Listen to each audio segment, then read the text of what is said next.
बिस्मिल्लाहिर्रहमानिर्रहीम। अस्सलाम वालेकुम एवरीवन।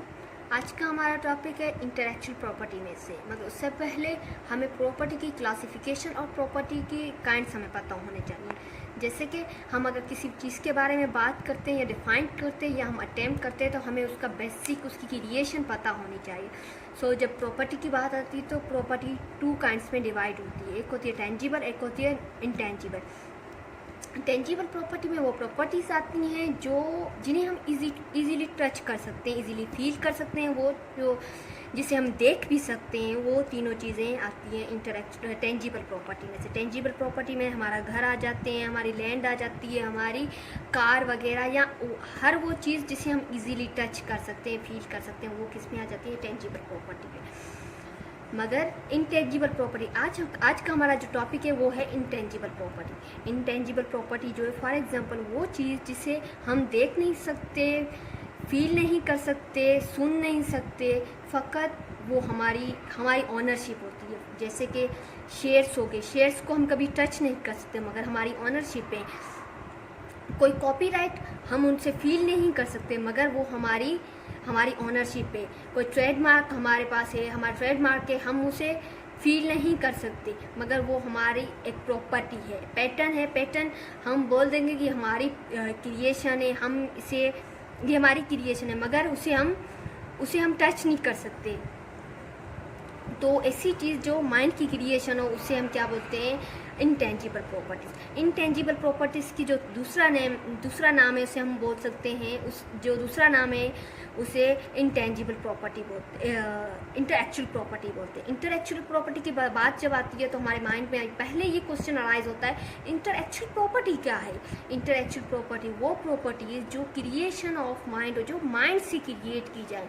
जैसे कि हम अपने थॉट से या हम ऐसी चीज़ जो हम अपने ख्यालों से बनाएं, ख्यालों से ऐसे नहीं कि कुछ भी बना लिया, ऐसी जो इन्वेंशन हो, कोई न्यू थिंग को, जो कोई ऐसी प्रॉपर्टी हो जिसमें पैटर्न आ जाता है, कॉपीराइट आ जाता है, डिज़ाइन आ जाता है और ट्रेडमार्क आ जाता है। कॉपीराइट हम लिखते तो हैं मगर वो हम अपने माइंड से क्रिएट करते हैं। पैटर्न कोई हम चीज़ ऐसी चीज़ हम इन्वेंट तो करते हैं मगर वो भी हम अपने माइंड से बनाते हैं। और ट्रेडमार्क, हमारी प्रॉपर्टी का जो ट्रेडमार्क होता है वो भी हम अलग, हर किसी से डिफरेंट बनाते हैं क्योंकि सिमिलर ना हो। तो उसके लिए भी हमें अपना माइंड यूज़ करना पड़ता है, तब जाके हमारा जो ट्रेडमार्क के सबसे डिफरेंट बनता है। डिज़ाइन में भी हमें सोच समझ के अपना डिज़ाइन बनाना पड़ता है क्योंकि डिज़ाइन भी सिमिलर ना हो, तो इसीलिए वो इंटेलेक्चुअल प्रॉपर्टी की कैटेगरी में जाके आता है। मगर जो आज का हमारा लेक्चर है और हमारा जो मेन फोकस है वो है पैटर्न पे। पर इससे पहले आप इस लेक्चर को समझने के लिए वीडियो एंड तक देखें और चैनल सब्सक्राइब करें और बेल आइकन को दबाना न भूलें। और अगर आप चाहते हैं कि मैं ट्रेडमार्क और कॉपीराइट, डिज़ाइन या कुछ और ऐसे लेक्चर कुछ ऐसे टॉपिक के लेक्चर आपके लिए बनाऊं तो आप मुझे कमेंट सेक्शन में ज़रूर बताएं। आज चलते हैं हम अपनी वीडियो की तरफ। आज का हमारा टॉपिक है पैटर्न ऑर्डिनेंस 2000। तो पैटर्न ऑर्डिनेंस 2000 में जो टोटल हमारे सेक्शन है वो है 108। जब 108 सेक्शन हम देखते हैं तो हमें पता है कि हम इतने सारे सेक्शन मेमोराइज नहीं कर सकते और अक्सर के स्टूडेंट्स के यही क्वेश्चन होते हैं कि ट्रेडमार्क, कॉपीराइट, डिज़ाइन में तो इतने ज़्यादा सेक्शन, किसी में भी कम सेक्शन नहीं है, 10-12 सेक्शन नहीं है जो हम इजीली मेमोराइज कर सकें। हर किसी में बहुत ही ज़्यादा लेक्चर, इसीलिए मैं आपके लिए एक छोटी सी वीडियो और छोटा सा स्ट्रक्चर बना के आई हूँ पैटर्न का, जिससे हम इजीली मेमोराइज कर सकते हैं। जब पैटर्न की बात आती है तो हम पहले पैटर्न को डिफाइन करते हैं। पैटर्न है क्या? पैटर्न कोई ऐसी न्यू इन्वेंशन जो सबसे अलग हो, न्यू इन्वेंशन हो। अब इस न्यू इन्वेंशन में कोई भी न्यू इन्वेंशन आ सकती है। वो आगे हमारे सेक्शन 7 और सेक्शन 8 में बताया गया है कि कौन सी न्यू इन्वेंशन है, कौन सी चीज़ पैटर्नेबल है, कौन सी नहीं है। मगर ये हमें पहले शॉर्ट में पता होना चाहिए कि पैटर्न जो है वो ऐसी कोई न्यू थिंग जो हम अपने माइंड से क्रिएट करें और ऐसी हो जो सबसे अलग हो। इसमें कुछ भी आ सकता है। इसमें हम अब समटाइम हम क्वेश्चन करते हैं कि क्या अगर हम किसी पिज़्ज़ा का फार्मूला बना ले तो वो भी पैटर्न हो सकता है। अब फार्मूला जब हमने क्रिएट किया तो ये तो न्यू थिंग हो गई, तो ये भी पैटर्न हो सकती है। अगर हमने कोई मेडिसिन का न्यू फार्मूला बनाया है तो ये भी हमारा पैटर्न में आ जाएगा। जब हम कोई चीज़ बनाते हैं हर चीज़ की कोई ना कोई लिमिटेशन होती है, तो ऐसे ही हमारे पैटर्न की भी एक लिमिटेशन बताई गई है। हमारे पैटर्न की जो लिमिटेशन ओनर इससे जो बेनिफिट हासिल कर सकते हैं वो ओनली 20 ईयर तक हासिल कर सकते हैं। 20 ईयर्स के बाद जो ये राइट है वो पब्लिक डोमेन में चला जाता है, जैसे कि कॉपीराइट का भी आपको पता होगा। और इसी तरह से इसकी जो लिमिटेशन है 20 ईयर है।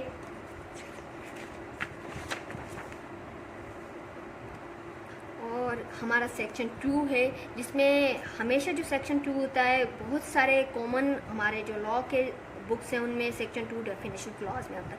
पर हमारे सम टाइम क्या होता है, हमारे जो लॉ के बुक्स होते हैं उनमें हर चीज़ को पहले हम बताया जाता है कि हमें शॉर्ट में पता होना चाहिए ये आगे चीज़ आने वाली है। तो मैंने इसीलिए वो इम्पोर्टेंट डेफिनेशन निकाली है जिस पे मेरा लेक्चर पूरा बना हुआ है, जिसका स्ट्रक्चर मैंने बनाया। तो फर्स्ट ऑफ ऑल कंट्रोलर क्या है। कंट्रोलर जो सेक्शन 3 में बताया गया है वो पर्सन होता है जो फेडरल गवर्नमेंट अपॉइंट करती है। उसका नोटिफिकेशन जो होता है ऑफिशियल गजट से इशू होता है, तो वही कंट्रोलर होता है जो इसको एग्जामाइन करता है पैटर्न को, और उसके बाद इसकी रजिस्ट्रेशन है, जो रजिस्ट्रेशन के लिए परमिशन देता है और हर चीज़ को एग्जामाइन करता है और मीन्स हमें रजिस्ट्रेशन अवेल करता है। उसके बाद इन्वेंशन क्या है। इन्वेंशन वो हो जो न्यू चीज़ जो हम लेकर आते हैं पैटर्न में, और हम उसको पैटर्न की कैटेगरी में हम उसे इंट्रोड्यूस करवाते हैं और हमारी माइंड से हम क्रिएट करते हैं, तो उसे हम इन्वेंशन बोलते हैं। इन्वेंटर तो जैसे कि हर चीज़ बनाने वाला कोई ना कोई होता है, इसीलिए जो इन्वेंटर है वो ही एक्चुअल डिवाइज़र होता है जो जिसने वो चीज़ बनाई होती है पैटर्न, तो उसे हम बोलते हैं इन्वेंटर। उसके बाद प्रोडक्ट कौन सी है, तो प्रोडक्ट वो होती है जैसे प्रोडक्ट में कोई आर्टिकल भी आ सकता है, कोई मशीनरी भी आ सकती है, कोई सब्सटेंस भी आ सकता है।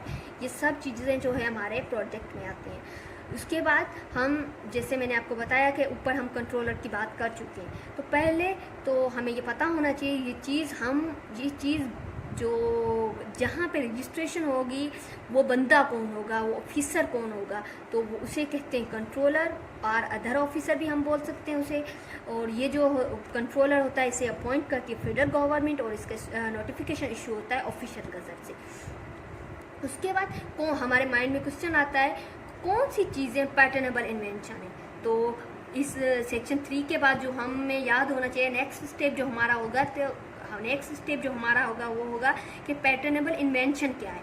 जो पैटर्नेबल इन्वेंशन है उसमें आ जाएगा, मैं ऑलरेडी बताकर भी आई हूँ मगर ये सेक्शंस में भी लिखी हुई है, कोई ऐसी न्यू चीज़ हो, न्यू थिंग हो या न्यू स्टेप हो, या ऐसी कोई चीज़ जो कैपेबल फॉर इंडस्ट्रियल एप्लीकेशन हो, कोई ऐसी चीज़ जो कैपेबल हो इंडस्ट्रियल एप्लीकेशन के लिए, तो वो क्या कहलाएगी, वो पैटर्नेबल इन्वेंशन कहलाएगी। और इसी के सेकंड जो सबसेक्शन में बताया गया shall not be regarding as a invention, कोई ऐसी चीज़ जिससे हम इन्वेंशन रिकॉर्ड ही नहीं कर सकते, बोल ही नहीं सकते कि ये न्यू इन्वेंशन है। वो कौन सी, वो ऐसी कोई डिस्कवरी होनी चाहिए, ऐसी कोई डिस्कवरी है या साइंटिफिक थ्योरी है, कोई ऐसी थ्योरी जो ऑलरेडी मौजूद है और हम बोले नहीं ये क्या है, ये न्यू इन्वेंशन है, ये पैटर्न है, तो इससे पैटर्न हम बोल ही नहीं सकते। उसके बाद इसके सेकंड में बताया गया कि लिटरली या डोमेस्टिकली या म्यूजिकल कोई आर्टिस्टिक वर्क है तो उसे हम पैटर्न बोलते, तो उससे रिकॉर्ड ही नहीं किया जाएगा कि ये न्यू इन्वेंशन है, बिकॉज ये तो ऑलरेडी हमारे जो कॉपीराइट है उसमें बताया गया ये लिटरली और ड्रामेट्रिकली और म्यूजिकली और आर्टिस्टिक वर्क जो है ये उसमें आते हैं, तो ये भी हमारी इसमें कॉल नहीं करेंगे। उसके बाद न्यू स्कीम हो गया या कोई रूल वगैरह हमने बनाया तो वो भी हमारी कॉपीराइट पैटर्न में इन्वॉल्व नहीं होगी। या फिर हम बोल दें प्रेजेंटेशन की हमको इन्फॉर्मेशन दे रहे हैं तो वो भी हमारी रिकॉर्ड नहीं होगी पैटर्न की इन्वेंशन। उसके बाद जो हमारा सबसेक्शन 4 है आई थिंक उसमें बताया गया है कि कौन सी चीज़ गारंटी नहीं की जाएगी पैटर्न के लिए।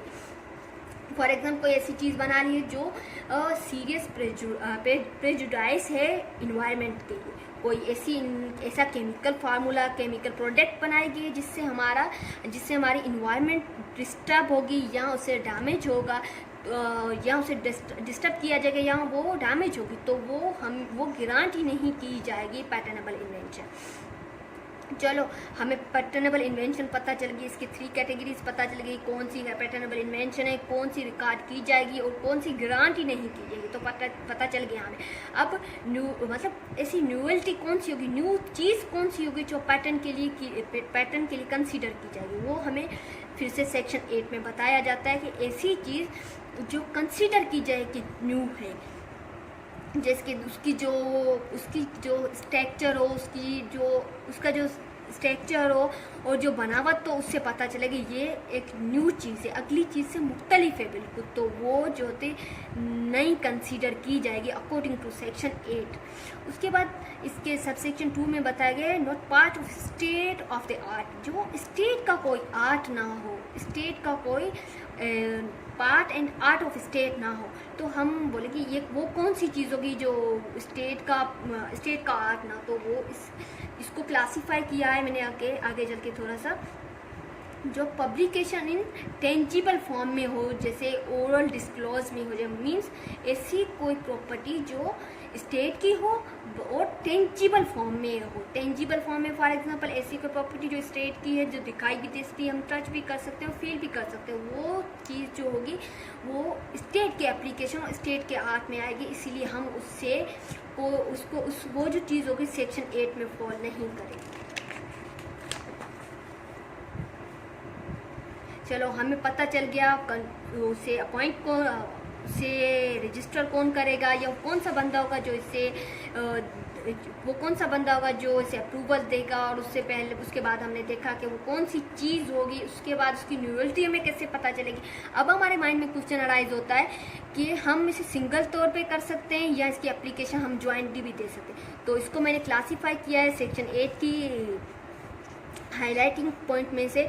तो वो पर्सन जो होते हैं, person entitled to make an application for patent, तो इसको मैंने कैटेगराइज किया है कि सिंगल तौर पे भी हम इसकी एप्लीकेशन मूव कर सकते हैं, ज्वाइंटली भी कर सकते हैं। ज्वाइंटली कैसे, सिंगल फॉर एग्जांपल मैं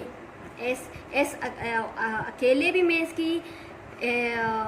भी मैं इसकी एप्लीकेशन मूव कर सकती हूँ कि मैं जाके ये पैटर्न अपना है, मेरा जो प्रोडक्ट है इसे मैं जाके रजिस्टर करवाऊँ, और यहाँ तो एस और आई मिल के भी हम दोनों कर सकती हूँ। For example S one person और आई सेकंड पर्सन, इन दोनों को हम ज्वाइंटली भी जाके एप्लीकेशन मूव करके पैटर्न को हम रजिस्टर करवा सकते हैं।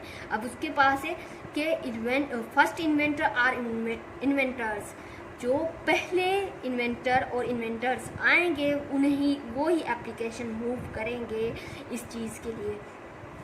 और उसके बाद कि चलो इन्वेंटर और इन्वेंटर्स तो हैं, अगर इनकी डेथ हो जाती है तो उनके लीगल रिप्रेजेंटेटिव जो होते हैं वो जाके करेंगे, पर इमीडिएटली डेथ ऑफ इन्वेंटर के बाद जो उसके लीगल रिप्रेजेंटेटिव होंगे वो भी इसके लिए एप्लीकेशन मूव कर सकते हैं। चलो हमें अब ये तो पता चल गया कैसे हम इसकी एप्लीकेशन मूव कर सकते हैं। अब हर चीज़ की एग्जामिनेशन होती है, कंट्रोलर जो होता है वो इसे एग्जामाइन करेगा, जो हमारे सेक्शन 16 में बताया गया है कि इसे देखेगा ये वाकई में कोई न्यू चीज़ है या नहीं है, या न्यू इन्वेंशन है, और उसके बाद ये देखेगा कि इसके लिए कोई रिपोर्ट या कोई एप्लीकेशन मूव हुई है 18 मंथ पहले, अगर इसके लिए ऐसी ही सेम इन्वेंशन के लिए कोई भी एप्लीकेशन मूव हुई है तो वो रजिस्टर नहीं की जाएगी। पहले तो अगर वो फॉल कर जाता है, ये न्यू चीज़ है और न्यू इन्वेंशन है और उसी की बनाई हुई इन्वेंटर की ही चीज़ है जिसने एप्लीकेशन मूव की, फिर तो रजिस्ट्रेशन हो जाएगी। मगर अगर कैटेगरी देखी जाएगी कि 18 मंथ पहले अगर किसी बंदे ने ऐसी ही सेम प्रोडक्ट या सिमिलर या मिलती जुलती कोई चीज़ उसने ऐसी किसी पैटर्नेबल इन्वेंशन के लिए एप्लीकेशन मूव की है, या कोई रिपोर्ट की है, रिपोर्ट फॉर एग्जांपल कोई रिपोर्ट होती है, किसी ने इन्फ्रिंचमेंट की है तो उसकी रिपोर्ट फाइल की है, कैसे बैंड किया जाए, व्हाटएवर कुछ भी किया जाए, तो इस सिचुएशन में भी वो पैटर्नेबल इन्वेंशन में फॉल नहीं करेगी, वो एप्लीकेशन जो उनकी ग्रांट नहीं की जाएगी। उसके बाद कंट्रोलर के पावर्स क्या हैं, चलो अब यहाँ पे तो हमें पता चल गया वो एग्जामाइन करेगा। अब हमारे माइंड में क्वेश्चन आ गया कंट्रोलर के पावर क्या है, कंट्रोलर कर क्या क्या सकता है। तो हमारा जो 16 के बाद जो मैंने सेक्शन डिस्कस किया वो 50 सेक्शन जाके डिस्कस किया है। Control to have certain powers of high court, जो सिविल कोड्स। जो हमारा कंट्रोलर है उसके पास सेम एज वेल एज हमारे सिविल कोड के पावर्स होते हैं, कि जैसे कि वो समन भी इशू कर सकता है for appearance of the parties, और उसके बाद वो discovery of product of documents उसके लिए भी उन्हें बुला सकता है, और एविडेंस भी उनकी कॉल कर सकता है, रिसीव कर सकता है, और कमीशन भी इशू कर सकता है उसके लिए, और उसके बाद अवार्ड उन्हें कॉस्ट भी अवार्ड कर सकता है। ये सब हमारे सिविल कोड के पावर्स हैं जो एज वेल एज हमारे कंट्रोलर भी एक्सरसाइज करते हैं, जो पैटर्न के कंट्रोलर होते हैं। उसके बाद अगर कोई ऐसी इन्वेंशन जो हमारे स्टेट हमारे पाकिस्तान के खिलाफ हो, तो उसे क्या हमारे माइंड में क्वेश्चन अराइज होता है, क्या उसे भी ऐसी कोई न्यू चीज़ जो हमारे पाकिस्तान या कोई ऐसी सेफ्टी ऑफ पब्लिक के खिलाफ हो, क्या उसे भी कंट्रोलर एक्सेप्ट करेगा और उसे रजिस्ट्रेशन अलो करेगा? तो ये इसका आंसर जो हमारे सेक्शन 25 में बताया गया है, secrecy of the certain invention information produce to defence of the Pakistan or safety of public.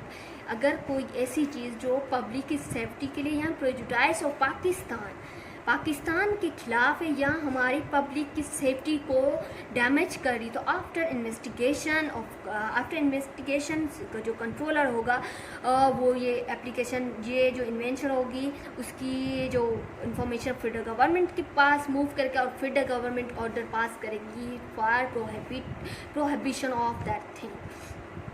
चलो प्रोहिबिट तो कर दिया पास ने फेडरल गवर्नमेंट ने, अभी क्या उसके लिए उस बंदे के लिए कोई पेनल्टी वगैरह इशू नहीं करेगा? तो ये हमारे माइंड में ये क्वेश्चन अराइज होता है कि बस उसे प्रोहिबिटेड कर दिया और अब कोई पेनल्टी वगैरह नहीं होगी, तो ऐसी बात नहीं है। आगे 71 सेक्शन में बताया गया है पेनल्टी ये वहाँ पे सिंपल वर्ड में पेनल्टी, इन्फ्रिजमेंट की पेनल्टी नहीं लिखी हुई, तो हमें पता है जब इन्फ्रिजमेंट होती है तो सिविल राइट्स की होती है। पेनल्टी हमेशा उन चीज़ों के लिए लगाई जाती है जहाँ पे वो पनिशेबल हो। तो जो हमारे सेक्शन 25 में प्रेजुडाइज हो रही है, यहाँ पब्लिक सेफ्टी को डैमेज हो रहा है, तो उसके लिए पेनल्टी इशू करेगी। पेनल्टी होगी उसकी 2 ईयर तक उनको पेनल्टी दी जाएगी, और with fine not exceeding 20,000 rupees उन्हें फाइन पे करनी पड़ेगी। चलो ये तो हमें पता चल गया इन सिचुएशन में जो है वो रजिस्ट्रेशन नहीं होगी और ये अलो नहीं की जाएगी एप्लीकेशन। अब रजिस्ट्रेशन का प्रोसीजर हमें पता होना चाहिए इस दौरान के रजिस्ट्रेशन कैसे होगी। रजिस्ट्रेशन जो हमारे सेक्शन 54 और 55 ऑफ पैटर्न ऑर्डिनेंस 2000 में सिंपल ही बताया गया है। पहले तो वो बंदा अपना नेम, एड्रेस, अपनी प्रोडक्ट, जो उसकी प्रोडक्ट होगी किस नेचर, ये कौन सी इन्वेंशन वो बताएगा, या तो उसमें अमेंड की जाएगी, वो आगे चल के अमेंड करेगा, या किस दौरान वो रिवोकेशन हो सकती है पैटर्न की वो बताएगा, वैलिडिटी बताएगा अपने पैटर्न की, और कौन कौन पार्टनर है वो बताएगा उसमें कि मैं ABC जो है हम पार्टनर्स हैं इस रजिस्ट्रेशन और इस इन्वेंशन में, तो ये बताएगा। इसके बाद जो हमारा कंट्रोलर होगा वो उन्हें रजिस्ट्रेशन इशू करेगा। अब रजिस्ट्रेशन तो हो गई, अभी हमारे रजिस्ट्रेशन हो गए, अब हमें इन्फ्रिजमेंट की बात आती है। अब हमारे पैटर्न की इन्फ्रिजमेंट हो रही है, किसी और ने क्या किया है, काउंटरफीट हमारी इन्वेंशन बना ली है, same as well as invention बना रही। अब हमारी इन्वेंशन चल नहीं रही, जैसे फॉर एग्जांपल हमारी एक टैबलेट है वो चल नहीं रही, फॉर एग्जांपल हमारी एक फार्मूला है जो मोस्ट पॉपुलर फार्मूला है, मगर आजकल वो चल नहीं रहा क्योंकि वो हम 50 में सेल कर रहे थे और अदर पर्सन वो जो है 10 में सेल कर रहा है, उसका ज़्यादा चल रहा है पर वो सिमिलर चीज़ है। तो इस दौरान हम जब इन्वेस्टिगेशन करते हैं या हमें पता चलता है ये सिमिलर काउंटरफीट प्रोडक्ट है, तो इस सिचुएशन में हम सेक्शन 16 में जाते हैं। सेक्शन 16 में हम सूट फाइल करते हैं इन्फ्रिजमेंट के लिए।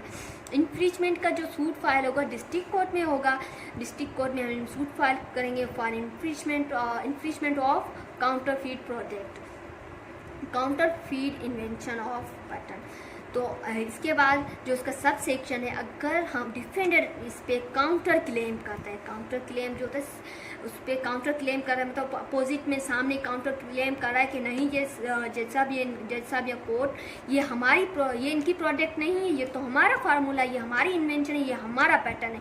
तो इस सिचुएशन में क्या किया जाएगा, डिस्ट्रिक्ट कोर्ट जो है केस ट्रांसफ़र कर देगी हाई कोर्ट में फॉर अदर प्रोसीडिंग।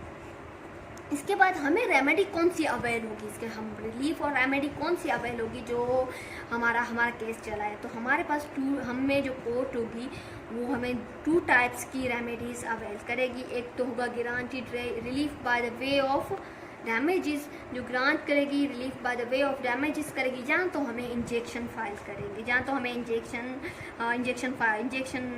दे देगी हमारे पैटर्न पे। मतलब जो डैमेजेस होंगे, डैमेजेस जैसे कि हमारे फेवर में से ए ने जो था इन्फ्रिजमेंट का सूट फाइल किया है कोर्ट में, डिस्ट्रिक्ट कोर्ट में, और कोर्ट ने जो है ए के फेवर में जो डिसीजन दे दिया, डिक्री पास कर दिया, तो क्या करेगी जो कोर्ट है वो हमें डैमेजेस अलो करवाएगी। जिस फॉर एग्जांपल बी ने जो था काउंटर फीट किया था हमारे पैटर्न को, तो बी के खिलाफ जो हमारा सूट था वो हमारे फेवर में आ गया। अब कोर्ट क्या करेगी, हमें डैमेजेस अलाउ करवाएगी। वरना समटाइम ऐसा भी हो सकता है कि हमने सूट फाइल किया और हमने इंजेक्शन के लिए वहाँ पे एप्लीकेशन मूव की, और कोर्ट ने क्या किया, हमें इंजेक्शन दिलवाए, स्टॉप करवा दिया कि जो हमारी 50 की प्रोडक्ट 10 में सेल हो रही थी, तो जज साहब या कोर्ट बोलेगी कि स्टॉप किया जाए इंजेक्शन है, जब तक फाइनल डिसीजन नहीं आएगा तब तक ये जो चीज़ें स्टे होगी, कोई इसको सेल बाय नहीं कर सकता। अगर ऐसा होता है इस सिचुएशन में, अगर कोई भी पार्टी एब्सेंट होती है प्रूफ करने में, ए और बी दोनों ने क्या किया है, प्रूफ नहीं कर पाए इस अपने क्लेम को, तो इस सिचुएशन में मोर देन 1 ईयर तक ये मार्केट में प्रोडक्ट अवेलेबल नहीं होगी, उसके बाद जो डिसीजन लिया जाए। Thank you everyone. अगर आपको मेरा लेक्चर पसंद आया तो प्लीज़ हमारा चैनल ज़रूर सब्सक्राइब करें और कमेंट और शेयर करें और बेल आइकन को दबाना ना भूलें। Thank you so much.